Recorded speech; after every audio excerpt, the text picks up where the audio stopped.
अस्सलाम वालेकुम। आज के लेक्चर में हम गल्जी बॉडीज को डिटेल से स्टडी करेंगे। सबसे पहले हम इसके अंदर कंटेंट्स को देख लेते हैं। From chapter number 1 lecture number 14 topic name is गल्जी bodies. इसके अंदर जो कंटेंट हमने डिस्कस कर लेना है, discovery of गल्जी bodies, occurrence of गल्जी bodies, composition and structure of गल्जी bodies, और लास्ट में हम कुछ कंसेप्चुअल एमसीक्यूज को भी डिस्कस कर लेंगे।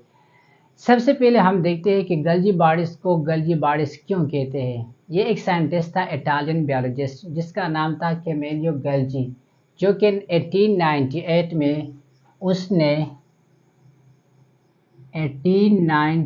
में उसने न्यूरॉन सेल के अंदर गल्जी बॉडीज को डिस्कवर किया था। गल्जी बॉडीज आल्सो कॉल्ड गल्जी एपरेटस, जो कि 1913 में इसको गल्जी एपरेटस का नाम दिया था, और इसको गल्जी कम्प्लेक्स भी कहते हैं, गल्जी कम्प्लेक्स। और ये 1956 में इसको गल्जी कम्प्लेक्स का नाम दिया था। अब अगर हम इसके अकरेंस की बात करें तो ये यूकैरियोट्स के अंदर होता है, यूकैरियोट्स के अंदर। Why not in prokaryotes? जिस तरह हमने प्रीवियस लेक्चर में डिस्कस किया था डिटेल से कि प्रोकैरियोट्स के अंदर मेम्ब्रेन बॉन्डेड ऑर्गेनेल्स नहीं होते, तो ये हमारे पास क्या है, साइटोप्लाज्म ऑर्गेनेल है, और ये यूकैरियोट के अंदर होगा। इसके अलावा अगर हम कंपोजिशन के लिहाज से गल्जी बॉडीज को देख ले तो याद रख लो, कंपोजिशन के लिहाज से अगर केमिकल कंपोजिशन का पूछ किया जाए तो केमिकल कंपोजिशन में प्रोटीन 60% और इस तरह लिपिड 40%, यानी जो प्रोटीन का मकदार होगा वो 60% और इस तरह लिपिड का जो मकदार होगा वो 40%। तो इस मीन कि प्रोटीन का जो मकदार है वो लिपिड से ज़्यादा है।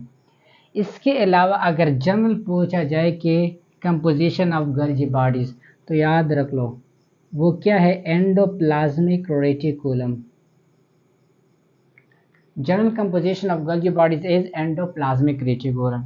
इस तरह अगर हम शेप्स की बात कर ले, जिस तरह यहाँ पे मैंने स्ट्रक्चर में शो किया हुआ है, जो गल्जी बॉडीज है या गल्जी एपरेटस है या गल्जी कम्प्लेक्स है, इसका जो स्ट्रक्चर है वो कप लाइक स्ट्रक्चर है। अगर इसको डीपली डिटेल से स्टडी कर ले तो ये कप लाइक शेप है इसका। तो गल्जी बॉडीज का जो शेप होगा वो कप लाइक यानी प्यालानुमा, कप लाइक शेप। अब अगर हम इसकी फॉर्मेशन की बात कर ले तो इसकी फॉर्मेशन क्या है, स्टेक ऑफ फ्लैटेंड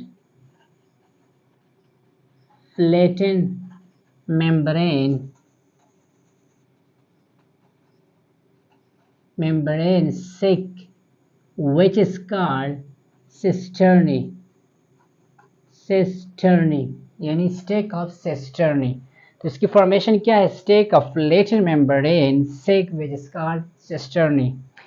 इसके अलावा एमसीक्यूज पॉइंट ऑफ व्यू से अगर पूछा जाए इसकी सिमिलरिटी, जिस तरह हमने लास्ट लेक्चर में एंडोप्लाज्मिक रेटिकुलम में डिस्कस किया था, इसका यानी गल्जी बॉडीज और एंडोप्लाज्मिक का जो मेम्ब्रेन है वो क्या है, सिस्टर्नी। इस तरह अगर हम एंडोप्लाज्मिक रेटिकुलम की बात करें, उसका जो मेम्ब्रेन था वो क्या था, सिस्टर्नी।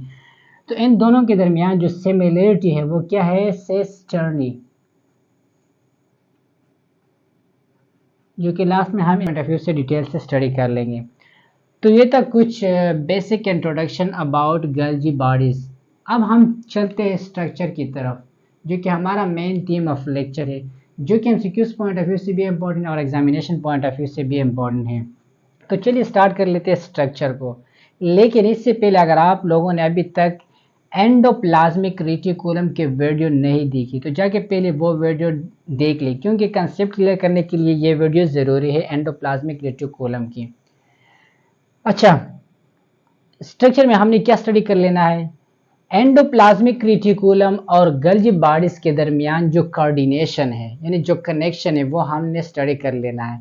जिस तरह हमने लास्ट लेक्चर में एंडोप्लाज्मिक रेटिकुलम में डिटेल से स्टडी किया था, एक था rough endoplasmic reticulum, this one rough endoplasmic reticulum, और एक था स्मूथ एंडोप्लाज्मिक रेटिकुलम। अब इन दोनों के हमने फंक्शन भी डिटेल से स्टडी किए थे।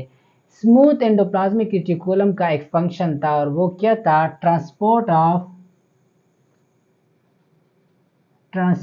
ऑफ मटेरियल, यानी मटेरियल को ट्रांसपोर्ट कर लेना।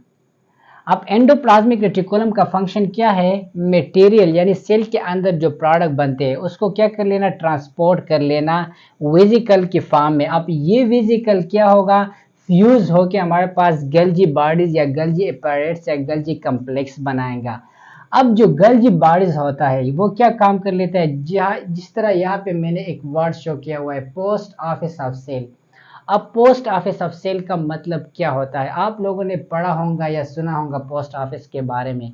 उसका काम क्या होता है, जिस तरह अगर किसी बंदे ने पेशावर से इस्लामाबाद, इस तरह पेशावर से लाहौर कोई लेटर वगैरह भेजने रहा है, तो पहले जाके वो पोस्ट ऑफिस की तरफ चला जाएगा, फिर वहाँ पे लेटर को सबमिट करके फिर पोस्ट ऑफिस का काम क्या होता है, टारगेट तक पहुँचा देना उसका letter. Same case here in the Golgi bodies. अब गल्जी बॉडीज का काम क्या होता है, यहाँ से तो एंडोप्लाज्मिक रेटिकुलम ने तो अपना फंक्शन अदा किया, यानी इसके अंदर जो मटेरियल या प्रोडक्ट था उसको ट्रांसपोर्ट कर लिया गल्जी बॉडीज के अंदर। अब गल्जी बॉडीज का काम क्या है, इन प्रोडक्ट तक उसको लेके जाने यानी टारगेट तक पहुंचा देना, तो ये गल्जी का काम होता है, गल्जी बॉडीज का। अब इसके अलावा इसके अंदर जो इम्पोर्टेंट स्ट्रक्चर के अंदर जो इम्पोर्टेंट टर्म है वो क्या है, इनकमिंग ट्रांसपोर्ट वेजिकल, इस तरह फॉर्मिंग फेज यानी आउटर और इनर को हम स्टडी कर लेंगे, सेक्रेटरी वेजिकल, और इस तरह ट्रांस यानी मैच्योरिंग फेज। अब ये जो इनकमिंग ट्रांसपोर्ट वेजिकल होता है, ये जो वेजिकल ये क्या होता है, यहाँ पे जो हमारे पास आउटर फेज होता है इसके साथ फ्यूज होकर हमारे पास क्या बना देता है, गल्जी बॉडीज। अब इसके अलावा ये जो और वेजिकल आते हैं यहाँ पे, वो यानी इसके अंदर जो मटेरियल वगैरह होते हैं, प्रोटीन वगैरह, उसको ये गल्जी बॉडी स्पीयर क्या कर लेता है, ट्रांसपोर्ट कर लेता है सेल के अंदर या सेल के बाहर। अब ये जो स्टेक, इसको हम क्या कहते हैं, स्टेक ऑफ सिस्टर्नी, इसको हम क्या कहते हैं, स्टेक ऑफ सिस्टर्नी, और एक स्टेक को हम क्या कहेंगे, डिक्टियोसोम्स। और याद रख लो कि डिक्टियोसोम्स क्या होता है, प्लांट्स के अंदर। और इसके अलावा ये एमसीक्यूज पॉइंट ऑफ व्यू से यूनिट ऑफ गल्जी बॉडीज, इसको हम यूनिट ऑफ गल्जी बॉडीज भी कहते हैं। इसके अंदर दो फेसेस होते हैं, एक सेस फेज और दूसरा फेज की अगर हम बात करें, एक सेस फेज और दूसरा ट्रांस फेज, जो लास्ट में हम एमसीक्यूज पॉइंट ऑफ व्यू से डिस्कस कर लेंगे। अच्छा, इसके अंदर जो सेस फेज होता है और ट्रांस फेज होता है, एक आउटर की तरफ होता है और एक इनर की तरफ होता है। जो आउटर की तरफ होता है वो हमारे पास सेस फेज होगा, यानी ये वाला, जहाँ पे हमारे पास यानी इनकमिंग ट्रांसपोर्ट वेजिकल क्या होता है, फ्यूज होता है, तो ये सेस फेज होगा आउटर की तरफ। इसके अलावा ये जो सेस फेज होता है ये क्या, कौन सा फेज होता है, फॉर्मिंग फेज, फॉर्मिंग।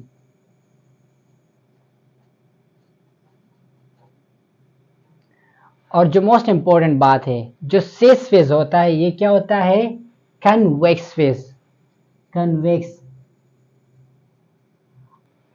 आप लोगों ने फिजिक्स में कन्वेक्स और कनकेव के बारे में पढ़ा होगा। अब कन्वेक्स किस तरह होता है और कनकेव किस तरह होता है। फॉर एग्जांपल ये मेरा हाथ है, ठीक है, अब ये जो डोम लाइक नजर आ रहा है यानी ऊपर से, ये क्या होगा, जो आउटर की तरफ नजर आ रहा है, बाहर की तरफ, कन्वेक्स। और जो इनसाइड ये जो मार्कर इसके अंदर, ये क्या होगा, कनकेव। अब यहाँ पे ये जो स्ट्रक्चर है यानी इसका जो शेप है कप लाइक स्ट्रक्चर, जो कप बाहर की तरफ नजर आ रहा है, ये क्या है, कन्वेक्स या आउटर या फॉर्मिंग फेज या कन्वेक्स फेज। इस तरह अगर हम इनर की बात करें यानी जो इनसाइड यानी ट्रांस फेज, इसको हम मैच्योरिंग फेज भी कहते हैं। तो इनर की तरफ जो है वो क्या है, ट्रांस फेज या मैच्योरिंग, या इसको हम क्या कहेंगे, concave phase, MCQs point of view से हम जो लास्ट में हम डिस्कस कर लेंगे कॉनकेव। ठीक है, तो ये था कुछ जनरल स्ट्रक्चर के लिहाज से गोल्जी बॉडीज। अब हम चलते हैं गोल्जी बॉडीज की फंक्शन की तरफ। जो फर्स्ट वन फंक्शन है वो है सेल सिक्रीशन, यानी सेल को सिक्रीट कर लेना। यानी सेल के अंदर जितनी भी प्रोडक्ट्स बनते हैं उसको क्या कर लेते हैं, सिक्रीट कर लेता है। फॉर एग्जांपल जिस तरह स्टोमक्स के अंदर हमारे पास क्या होता है, गैस्ट्रिक जूस, और इसके साथ साथ क्या होता है, एंजाइम्स यानी पेप्सिन। और पेप्सिन क्या कर लेता है, इसका फंक्शन क्या होता है, प्रोटीन डाइजेशन। अब ये किस तरह फंक्शन परफॉर्म कर लेता है स्ट्रक्चर के अंदर, वो हम स्टडी कर लेते हैं। जिस तरह हमने स्टडी किया था एंडोप्लाज्मिक रेटिकुलम्स के अंदर, रफ एंडोप्लाज्मिक रेटिकुलम और इस तरह स्मूथ एंडोप्लाज्मिक रेटिकुलम, इसका फंक्शन क्या था, प्रोटीन सिंथेसिस, और इसका क्या था, लिपिड सिंथेसिस। अब जो कि हमारे पास जो प्रोटीन पेप्सिन होता है वो क्या होता है, प्रोटीन इन नेचर। अब इसके थ्रू यानी एंडोप्लाज्मिक के थ्रू ये क्या है, न्यूक्लियस, और इस तरह ये न्यूक्लियर एनवलप।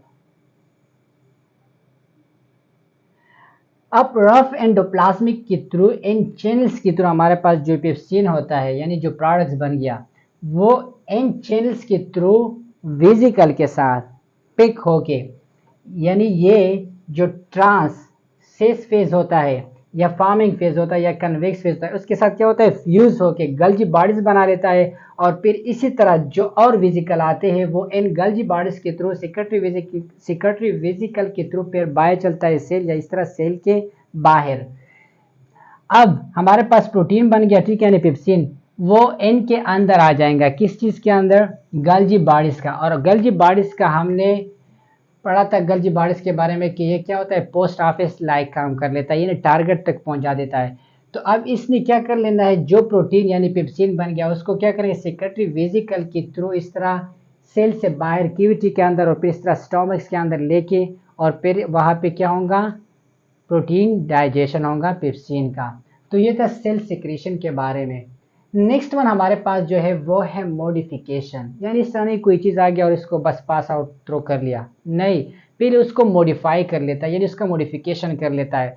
फॉर एग्जांपल अगर इसके अंदर आ गया प्रोटीन, तो प्रोटीन को वो मॉडिफाई करके किस चीज़ में कन्वर्ट कर लेंगे, ग्लाइकोप्रोटीन बाय एडिंग कार्बोहाइड्रेट, और इस तरह लिपिड को ग्लाइकोलिपिड में बाय एडिंग कार्बोहाइड्रेट। तो इसको मॉडिफाई करके फिर ट्रांसपोर्ट करके और इस तरह फिर सेल या सेल के बाहर सेंड कर देगा टू द टारगेट, और वहां पे वो फंक्शन परफॉर्म कर लेगा।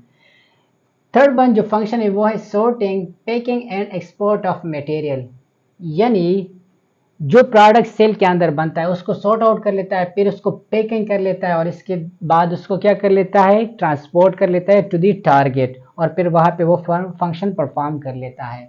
नेक्स्ट वन हमारे पास क्या है, ओरिजिनेशन ऑफ लाइसोसोम, यानी गल्जी बॉडी से लाइसोसोम्स भी ओरिजिनेट होते हैं, ठीक है, एमसीक्यूज पॉइंट ऑफ व्यू से जो लास्ट में हम डिटेल से स्टडी कर लेंगे। इसके अलावा अगर हम बात करें और माइक्रोसोम्स बॉडी भी ओरिजिनेट होते हैं, जिस तरह पेरोक्सिसोम या ग्लाइकोसोम्स वगैरह, ये भी कहाँ से ओरिजिनेट होते हैं, गल्जी बॉडी या गल्जी कम्प्लेक्स या गल्जी एपैरेट से ओरिजिनेट होते हैं।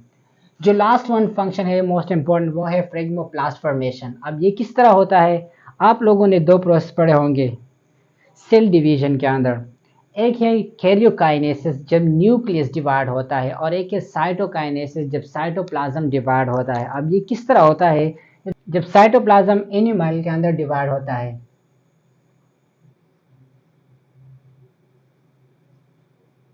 इस तरह ये सेल आ जाएगा और इस तरह ये सेल, और इसके दरमियान ये न्यूक्लियस और ये न्यूक्लियस, तो ये एनिमल सेल के अंदर। अब अगर हम प्लांट सेल के अंदर देख ले साइटोप्लाज्म्स को, जिस तरह हमने गल्जी बॉडीज में ये वेसिकल को स्टडी किया, ये वेसिकल जाके यहाँ पे कंबाइन होके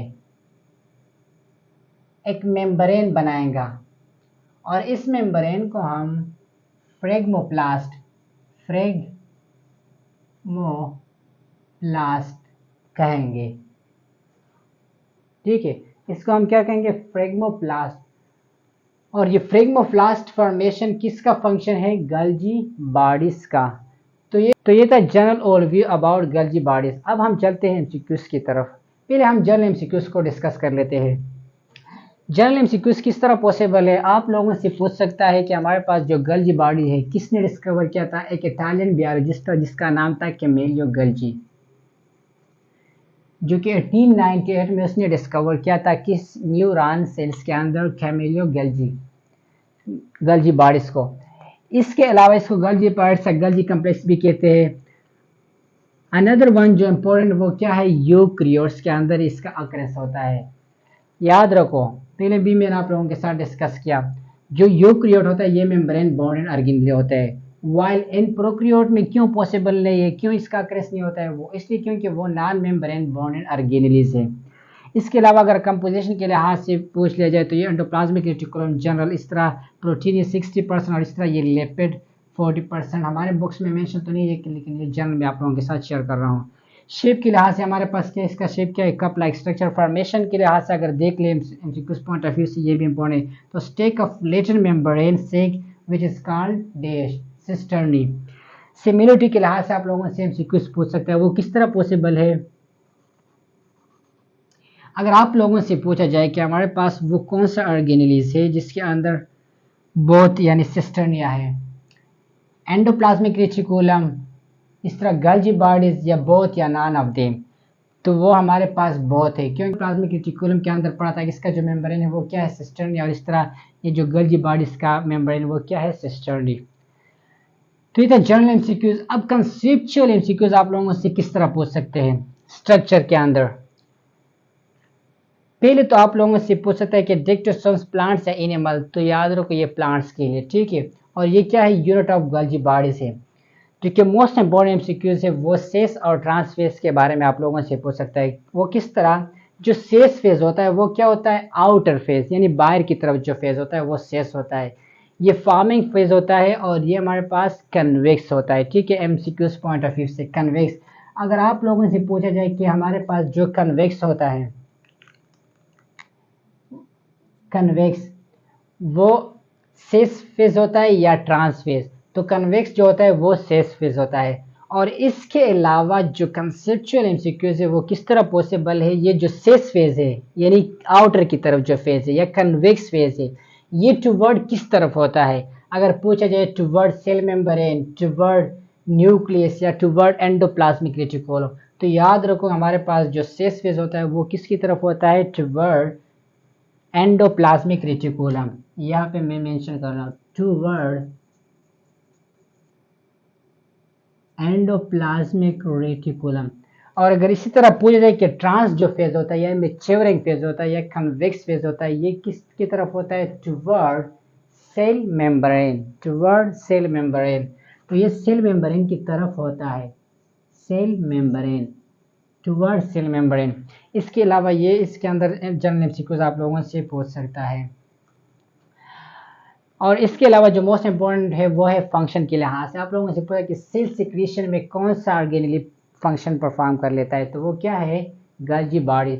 इसके अलावा क्या कर, सॉर्टिंग कर लेता है, पैकिंग, एक्सपोर्ट ऑफ मटेरियल, ये भी आप लोगों को आनी चाहिए। और इसके अलावा जो मोस्ट इंपॉर्टेंट है वो ये भी है, ओरिजिनेशन ऑफ लाइसोसोम, इसके अलावा ओरिजिनेशन ऑफ माइक्रोसोम्स बॉडी, जो पेरोक्सिसोम होता है, ग्लाइकोसोम्स वगैरह, ये कहाँ से ओरिजिनेट होते हैं, ये गल्जी बॉडीज या गल्जी पैरेट्स या गल्जी कम्प्लेक्स से ओरिजिनेट होता है। तो ये था जनरल एमसीक्यूज और conceptual MCQs point of view से गल्जी बॉडीज।